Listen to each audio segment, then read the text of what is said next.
Alors, on va faire apparaître également la palette nuancier, menu fenêtre nuancier. Je vous rappelle que l'illustration n'est pas sélectionnée.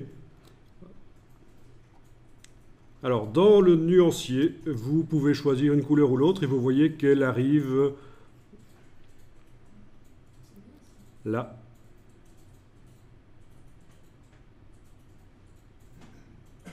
Là. Sinon, vous pouvez aussi aller chercher le nuancier RVB, puisque nous sommes dans une image qui est capable d'afficher du RVB. Il est indiqué là, RVB sur la barre de titre. Et dans le menu Fichier, mode colorimétrique du document, il est bien indiqué qu'on est en couleur RVB. C'est parfait. Vous n'imaginez pas le nombre de graphistes qui dépensent des sommes folles pour s'acheter un écran qui est capable d'afficher énormément de couleurs. Et dans Illustrator, ils travaillent en CMJN. Donc, ils ont le même nombre de couleurs que sur une presse offset, mais sur un écran très cher. Alors, je vais aller chercher le nuancier RVB. Dans le bas à gauche de la palette nuancier, je vais chercher nuancier par défaut, RVB de base. Voilà, on a donc des couleurs bien vives. Et voilà, donc même principe, vous pouvez choisir des couleurs. Ok. Et on peut évidemment en créer soi-même aussi. Bon, je démarre d'une couleur. Allez, je vais prendre l'orangé ici, voilà. Et puis je vais cliquer sur l'échantillon là.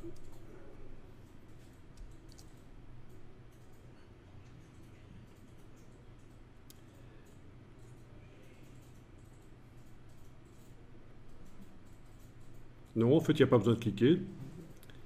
Dans ce cas-ci, ça marche. C'est après qu'il faut cliquer. Je vous ai dit, je vous ai enduit dans l'erreur. Donc c'est automatique, hein. Ça crée une harmonie de couleurs. Mais des harmonies de couleurs, il y en a plein d'autres ici. Vous pouvez changer la règle d'harmonie ici. Donc pour l'instant, on est dans quoi? On va aller prendre complémentaire 2 par exemple. Voilà.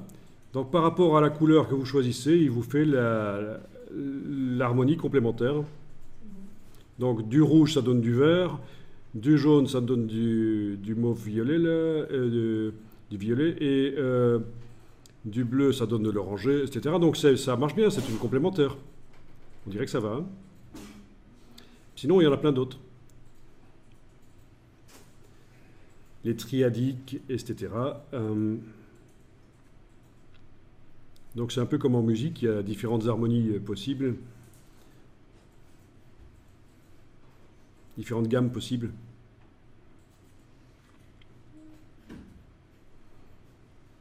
Alors tout ça, c'est issu des travaux de, surtout de l'école du Bauhaus, pour ceux qui connaissent. Et alors il y a un nom qui revient souvent,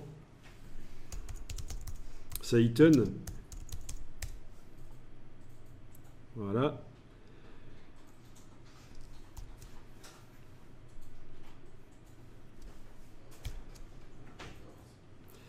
Donc ça, vous allez souvent entendre parler des gens qui ont fait des écoles d'art vont vous sortir du Johannes Itten en veux-tu, en voilà.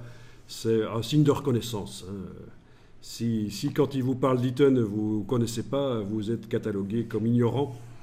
Ceci dit, c'est du snobisme en fait, souvent. Hein. Donc moi, je vous le dis franchement, ça fait partie des signes de reconnaissance dans le monde du graphisme. Il y a ceux qui connaissent et ceux qui ne connaissent pas Johannes Itten. Voilà. Ok, donc vous avez en dessous, une fois que vous avez vos couleurs qui vous intéressent là, vous avez en dessous les variantes. Alors ça peut se régler ici dans le menu. Option du guide des couleurs. Le nombre d'étapes. Les étapes, c'est les 4... vous avez vos couleurs qui sont là au-dessus, celles-là. On les retrouve ici au milieu. D'accord? Telles quelles. Et puis vous avez 4 étapes à gauche, 4 étapes à droite. Vous pouvez modifier si vous en voulez plus ou moins.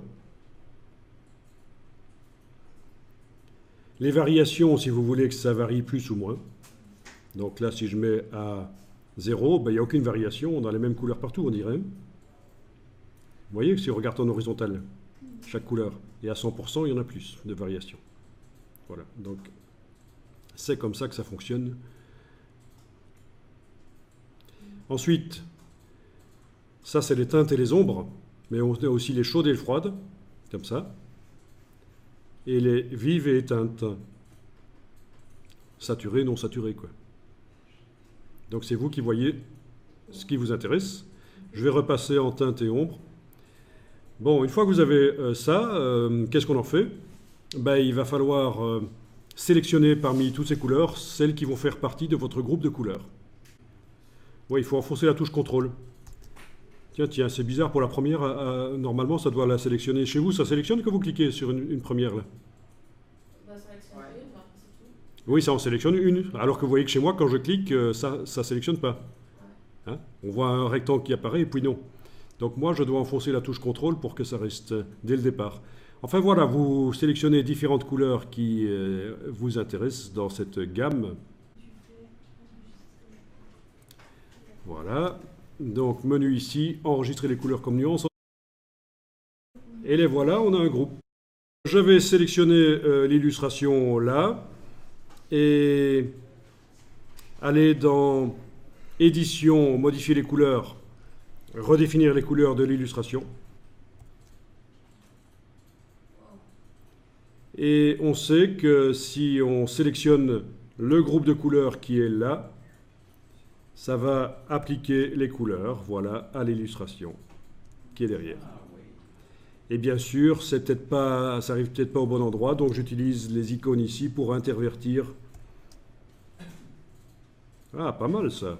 Pour faire du papier peint, c'est bien. Bon, et écoutez, ça c'est le principe. Vous voyez un truc qui vous plaît, vous cliquez sur OK. Ah oui, et il vous demande si vous voulez apporter les modifications. Oui, vous répondez oui. Donc c'est l'ordre des couleurs ici qui change en fait. Et ensuite, vous réagrandissez le plan de travail, mais ça c'est juste pour le plaisir d'avoir du blanc derrière. Puis avec la flèche noire et la touche Alt, vous déplacez. Vous avez à nouveau donc toute la copie ici qui est sélectionnée. Et vous recommencez ça. Vous allez à nouveau redéfinir les couleurs de l'illustration. Et puis après, quand vous en aurez fait plein comme ça, il faudra bien sûr choisir, oui. Créatif, choisir cet être créatif.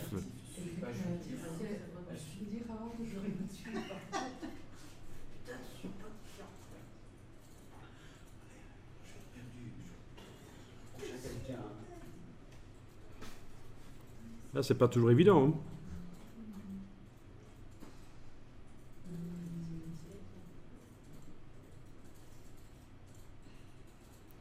Ok. Vous pouvez aussi changer chaque couleur séparément, bien sûr. En cliquant sur elle, vous avez le TSL qui est là, vous le voyez.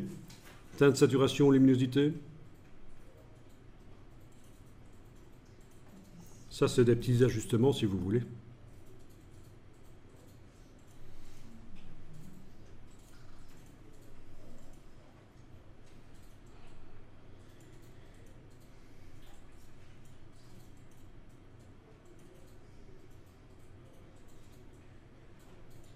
On clique deux fois sur le petit dossier qui est près du groupe de couleurs, ça s'ouvre aussi dans ton nuancier. Oui. Le groupe de couleurs qui est en dessous. Il y a un petit. Voilà. Et au passage, à cet endroit-ci, vous trouvez aussi les différents groupes de couleurs existants de la palette nuancier. Tout à l'heure, on les avait ajoutés à la palette nuancier, puis on était retourné ici dedans. Mais on y a accès ici aussi directement. Ok, donc voilà, vous faites différentes variantes comme ça.